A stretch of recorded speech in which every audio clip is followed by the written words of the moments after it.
Tonight on The Kyle Files. I'm investigating the latest drug craze that experts fear in the future could be linked to more deaths than heroin. I could feel my heart race, proper beating. Apparently I was laid on the floor, having a seizure, foaming at the mouth. Every time I closed my eyes, it was like seeing the devil.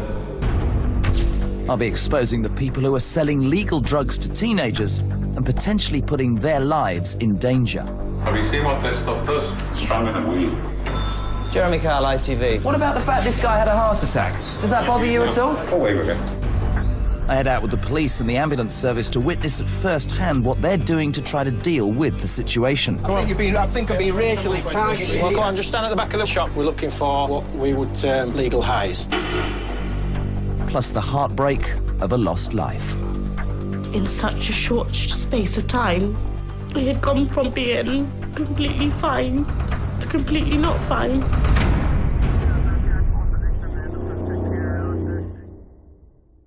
Legal highs are created to mimic the effects of illegal drugs. They should not be sold for human consumption, but people are consuming them, and the results are often tragic. Deaths from legal highs have more than doubled in the past 4 years. So why are they still being sold, and how can we stop people from taking them? A decade ago, few people had heard of legal highs. But these days, they're readily available and as easy to buy as cigarettes or alcohol. The balloon sellers of Brick Lane cash in as young clubbers queue for a balloon full of laughing gas. They may be legal, but the highs can be lethal. And the number of deaths linked to them is growing. They're also getting into the wrong hands, with children being sold them underage. But despite the risks, the UK is one of the biggest markets for legal highs in Europe. And many who take them believe if you're careful, they're safe. I wouldn't ever go into taking anything I've never done research on. If you are going to do illegal highs, don't do it in a corner in a pub, don't do it anywhere else, do it in front of all your friends. If you develop a problem, they can help you. I've spent a load of time looking into the use of these legal drugs, and although some might well produce the same hallucinogenic effects as, say, a Class A drug like ecstasy, they're so easy to get hold of. But that's the problem. They haven't been tested. Nobody knows what's in them. And the truth is, they might be legal. That doesn't mean they're safe. Now, I'm off to spend the night with the East Midlands Ambulance Service because I want to know what it's like on the front line dealing with the aftermath when things go wrong. It's 8:30 p.m. and a call has just come through about a man who appears to be intoxicated, but he's also suspected to have taken legal highs. The problem is they're legal, but some of the substance might be illegal. Yeah, and sure. how do you know what to administer in that case? Well, it's difficult. We can just go on what we find. We do our clinical observations and we treat what's in front of us. There's certain antidotes we can give and things that we can try. But like you say, you don't know what's in them at all, really. I'm with first responder Steve, and we're heading to Cleethorpes to help his colleagues already at the scene. As people who have taken legal highs can become volatile and aggressive, Humberside Police are also here tonight working with the paramedics. It does, of course, mean that resources are stretched. Lay down. Lay down. I've got one. There's only two of you. There's only two of us, yeah. I need another person in here. Yes, it goes. Completely and utterly out of it. 8:30 on a Saturday night. Can't speak, can't move. Whatever he's taken, they will give him the best service in the world. He's had legal highs, he's also had alcohol as well. How dangerous is that? How difficult is it for you to diagnose, and what will become of him? It's so difficult to diagnose in terms of when we find him in the street and we've got no real reason as to why he's there. Has he been assaulted? Has he hurt himself? Has he injured himself? We don't really know. Does it frustrate you when stuff like that is self-induced? The hard part is that we believe that it's that, but it can mask so many other things. And because the paramedics don't know exactly what the man has taken, it's difficult to know how to treat him. So the best option is to get him to hospital straight away. And they're dealing with more calls like this every week. Watching this unfold makes me think that anyone who takes these legal highs is really playing a game of Russian roulette.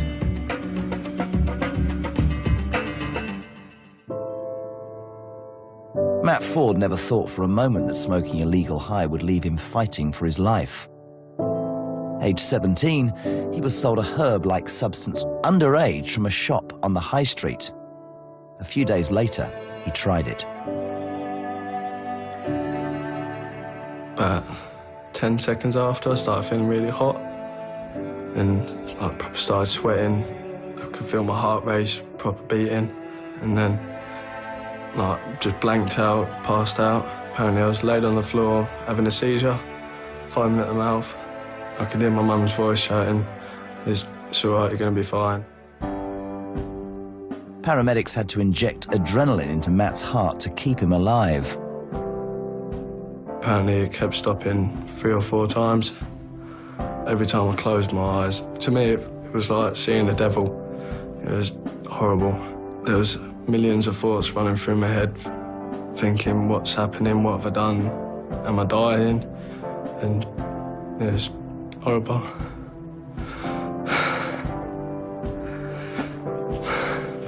It was scary, definitely. The paramedic said that if I was stuck in traffic 5-10 minutes later, then I probably would have been dead. Matt was extremely lucky and so far has seen no long-term damage, but his experience has clearly had an impact. My body was shutting down and there was nothing I could do about it. It was really upsetting, knowing the fact that I could have died in my mum's arms. Matt had no idea that whatever was in that chemical mixture would nearly kill him. His story really brought home to me just how dangerous these substances can be. He was only 17 when he bought them. It's actually illegal to sell them to under 18s if the seller believes they may be inhaled for the purposes of intoxication. And because most of them are labelled not for human consumption, the seller shouldn't give any advice on how the products can be taken. We've had a tip-off about a shop that we believe is selling to underage teens. So we're sending 2 17-year-old actors wearing hidden cameras to Liverpool to pay them a visit. Hey mate, have you got any legal highs? Salvia. Can I have a look at them, please? So how'd you take it? Pipe. A pipe. Oh, Pipe? Yeah, it's got to be a pipe because it needs the heat. Yeah. Salvia is a herbal high which contains psychoactive chemicals that produce hallucinations when smoked or chewed. Have you seen what this stuff does? It's stronger than weed. What effects does it have? You're not going to get stoned. You're going to have like weed experiences with it for a short time. I'll have that one then, please. Go there, yeah. The NOS cartridges. What about them? Yeah, can we have 24 of them as well, please? How much is that? Basic for that. Cheers. That's all. Use very strong. Yeah. Just use a small amount. Yeah. It's good stuff. All right, cool. You can have different effects on it as well. Yeah. You know, you better not just try about that much, just a very small amount. All right. Sit yourself down. Yeah. Yeah, and sit yourself down. Not only did they fail to ask the boys for ID and sold them legal highs underage, the assistant and his colleague were clearly happy to tell them how to take the legal high and what they should expect after taking it. Nice one, mate. Cheers. Remember, these are products that are not meant for human consumption. Find out later what happens when Matt and I return to the shop to confront the people who sold legal highs underage to our 2 actors. Come on, I want an answer. I'm not going. What about the fact this guy had a heart attack? Does that bother you at all? Oh, wait a minute. You know, we've been investigating this issue for quite a few months now. The police and the authorities are looking at ways of changing the law because, as it stands, their hands are tied. These products are legal, so by law you can't prosecute. Just a few months ago, I accompanied Cumbria Police. They were looking at investigating a local pet shop that they believe was selling legal highs that had illegal substances in them. The raid was part of Operation Burdock, a week-long national crackdown on the sale of legal highs. The aim was to target specific premises, seize any legal drugs and test them for illegal substances. We're going to go in, secure everybody inside, once we've got control of the scene, we'll start then having a look around and seeing what evidence we've got. If there is any legal highs, we're going to start testing it. This is it here on your left. Yeah. Do you want to stand up a minute, guys? This is actually a race, this. I think I'm being racially targeted. Well, go on, just stand at the back of the shop and I'll explain exactly what's going on. Hello, Jeremy. Hope you get a nice picture of me. Just to tell you, we're from ITV, we're filming a programme about legal highs, OK? Let me explain exactly what we're doing at the moment. We're executing a Misuse of Drugs Act warrant today. Specifically, we're looking for what we would term legal highs, OK? So I'll ask you now, is there anything in that term in this shop at the moment? Yeah. You're indicating here to this cabinet here, yeah? Yeah. Anything else that shouldn't be here? No. So, we get in the shop, the proprietor and a colleague, they're served with the warrant. They get asked if there are legal highs here, because this, my friends, is a pet shop.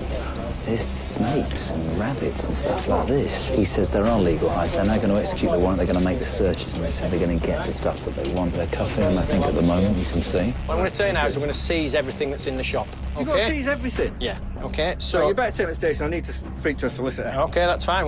We can do that, no problem. If you want to go to the station, that's fine. So, Mark, a plan executed perfectly, I would say. Yeah, it's gone as we thought, and it's gone well to plan. There is so-called legal highs on the premises in the shop. He's opened up at a time when there are school children leaving school. I thought that as we were heading. I mean, we've been here all day since 10. At 3:30, suddenly he's back in the shop. There's no evidence to suggest the shop's been opened purposely at the end of the school day, but it's something that does concern the police. They'll now take everything away and test the legal highs they seized to see if their suspicions are correct. Find out later what happened after the raid and when I caught up with the owner of the shop. If you had sold to somebody who had had a massive heart attack and died, would you stop selling legal highs? No, I wouldn't stop selling legal highs. Just the same as though, even though my brother died of alcoholism at 34, I still run my pub. It's estimated that one person dies every week after taking a legal high in Britain. And as one legal high is tested by the authorities and outlawed, manufacturers tweak the compounds to make a new version and then release it onto the market.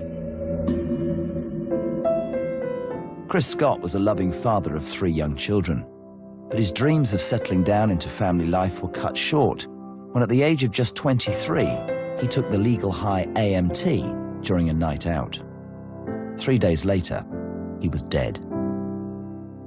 I've got a couple of videos on my phone with him playing with Logan when Logan was a babe, talking to him at least 2 or 3 times a week. I've got to play them just so I can hear his voice. Hear his laugh as Yeah. well, and it's still there, you know.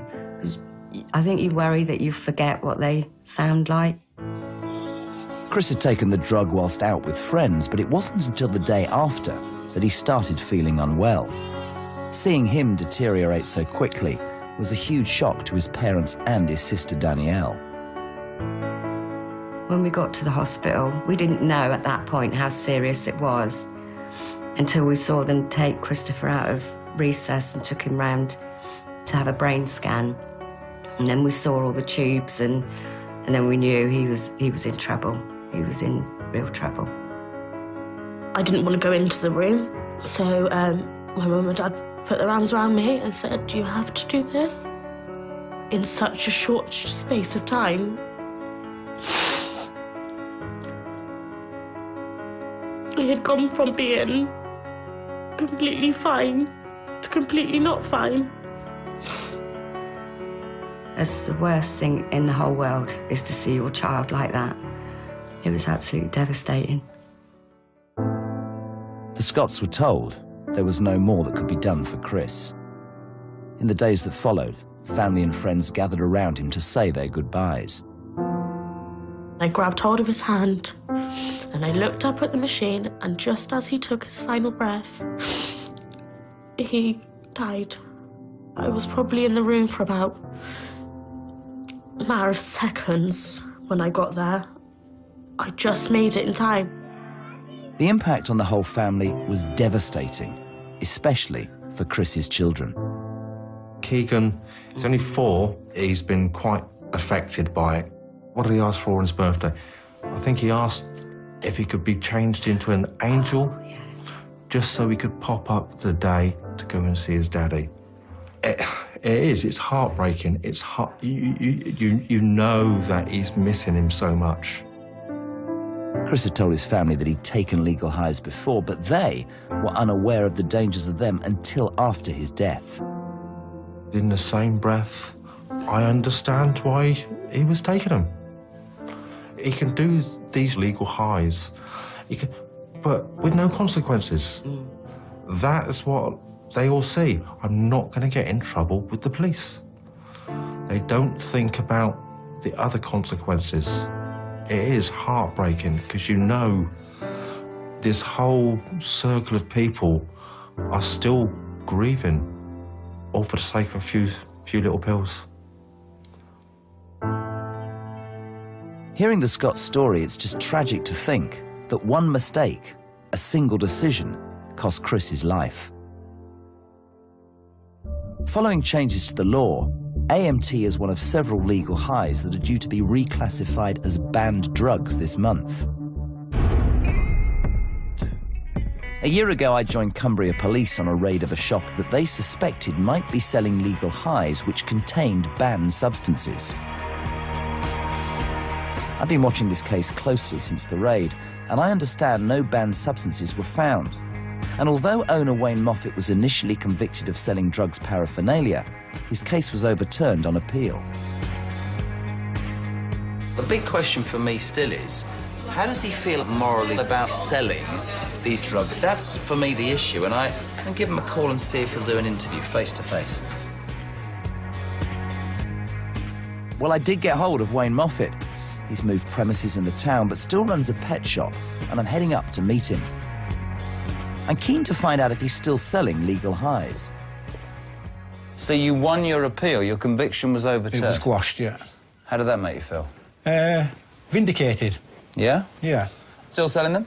Yes, I do sell them. This is just a pet shop. I have a website now. You have a website? Yeah, but the legal, you know what I mean? There's nobody to say that morally I shouldn't do them, because the legal, I don't... But people essentially could die from them, and I'm But people can die from energy drinks, from, you know what I mean, prescription But pills. how, all right. One of the criticisms last time after the raid was that you seemed to open your shop at the time the schools closed. Well, but that was... So the criticism was... I come in late because I was ill. I can't not come in because I've got animals. I had to come in. And actually, when you come in, you found me feeding and cleaning my animals. Yeah. That's what I was doing. Have you sold to under-18s? No, I wouldn't sell to anybody under 18. The same as I wouldn't sell an alcohol to an under 18-year-old. If you here had sold to somebody who perhaps had pretended they were 18, given you fake ID or whatever, had bought a legal high, had had a massive heart attack and died, quick question for you, Wayne Moffat, would you stop selling legal highs? Would I? No, I wouldn't stop selling legal highs. Just the same as though, even though my brother died of alcoholism at 34, I still run my pub. I will say to anybody, there is a danger of any psychoactive substance. If you abuse it, there is dangers. It's like saying, like, peanuts are dangerous. They're not dangerous, but they're dangerous to people who've got, you know what I mean, an allergic reaction. So everything can be dangerous. You've got to be careful. I run this shop, right? Your daughter, son, comes to my shop, buys a legal high, has a heart attack. What would you say to me? What would you say to me? If you had the shop here, and you sold my 16 or 17-year-old kid something, and he went and had a bad turn, I'd come kicking at your door and I'd be going mad. If my 18, 19-year-old child comes in, now I've educated my children, if they come here and they had a bad turn off it, I wouldn't hold anybody responsible, because I've brought my kids up to be intelligent, to be intelligent, to know the risks of whatever you do, and to weigh them up. All right, good. Education, information, it is legal, research it. We ain't going to end it, but be safe, right? Be safe, everybody be safe. Well, I admire Wayne Moffat for his honesty. I expect he'll carry on selling legal highs until the law says otherwise. One person who luckily survived a near-death experience after taking legal highs is Matt Ford, who we heard from earlier. I want to show him the footage of our two 17-year-old actors who were able to buy legal highs from a shop in Liverpool without being asked for ID. Let's take a look at this, friend. Has Nathan age there, has he? Straight to the shelf. Knows exactly what he's after. So how'd you take it? A pipe. We've just said there, put it in a pipe. Put it in a pipe for heat, so that's consuming it, right? Yeah. Unbelievable. Straight away, there on camera. There's no checks at all, is there? Seen enough of that. Look, there's a shopkeeper blatantly, OK, to under 18s not checking their ages and selling what are legal high salvia and nitrous oxide and actually showing these kids, these teenagers, how to consume it. We've written to this shop, no response. And as they haven't come back to us, Matt and I are heading to the shop in Liverpool to try and get some answers. Mini Amsterdam is what's known as a head shop. It sells smoking equipment like bongs and pipes and legal highs. I want to confront the people there to find out why they didn't check the boys' ages and why they gave the advice they did. Hello, my friend. Are you the owner? Jeremy Kyle, ITV. Can I have a word with you? What's it about? Figure out something. You breaking the law? Not in the end, no. I sent 2 under 18-year-old actors in here and they were covertly filming, and you sold 2 things to them. One was nitrous oxide, the other was salvia illegal high. You did not check their ages. Then, on camera, you taught them how to consume it, how to smoke it in a pipe. So how'd you take it? Pipe. A pipe, all right. Pipe? Yeah, it's got to be a pipe because it needs the heat. That's breaking the law. No. We sent you a letter explaining, you didn't respond. So what are you going to do? You're breaking the law. Come on, I want an answer. I'm not going. I'm not going. I thought their ages had been checked on. How can you think their ages have been checked when you were the only person in the shop? Come on, answer me. Well, you've actually just asked them to leave. Yeah. I don't have to leave. You do. No, I don't have to leave because he's breaking the law, pal, and I want an answer. I'm giving him the chance to put this right. Well, what do you want me to do? What do you want me to do? By the way, you know when you're walking around being moral, what do you think about 17-year-olds who get ill? What about the fact this guy had a heart attack? Does that bother you at all? So you're not bothered. Morally, you'll sell drugs and it doesn't matter to you, yeah? Go away with it. I beg your pardon? Hold on a second. Answer the question then. How do you feel? Have you got any children? How would you feel if one of your teenage kids had a heart attack like he did? Tell him. A legal high called Exodus Damnation. I got told to put it in a joint and smoke it. Exactly how you told them. Exactly how you told them 208 kids how to smoke it. I did exactly the same and it put me in hospital. On camera, you showed them how to smoke. We've got proof of you selling them. We've got it. We've got it. So what are you going to do about it? We're going to change our policy on it. Right, that's why I want you to have the opportunity, because the law states I'd rather do it in writing because there's a lot to explain. So from now on, you're going to check their ages? Yeah. And you're not going to tell them how to consume it? No. That's your chance to say that on camera. So now we've got that, and that's a commitment from Mini Amsterdam, yeah? Yeah. Fantastic. Good afternoon. Thank you very much indeed. So that's the result. The guy says he'll stop selling to kids underage, he'll check their ID, and he'll no longer be advising people how to consume it. Let's hope he keeps his word. During my investigation, the government have said that they are looking into clamping down hard on the dealers and traders of legal highs, whilst providing education and health support for those unwise enough to have become users. Hopefully this will finally mean that legal highs will be off our streets for good. We got kids that are being stabbed that won't go to the hospital. They're stitching themselves up. Why is your life so bad? I could be with this guy one day, he could be dead the next day, bruv. No one likes this life, bruv.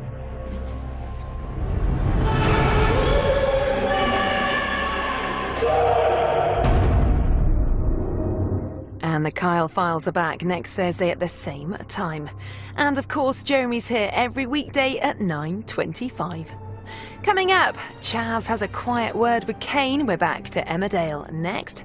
And in half an hour, the cat's out of the bag for Dorian in all new Birds of a Feather at 8:30.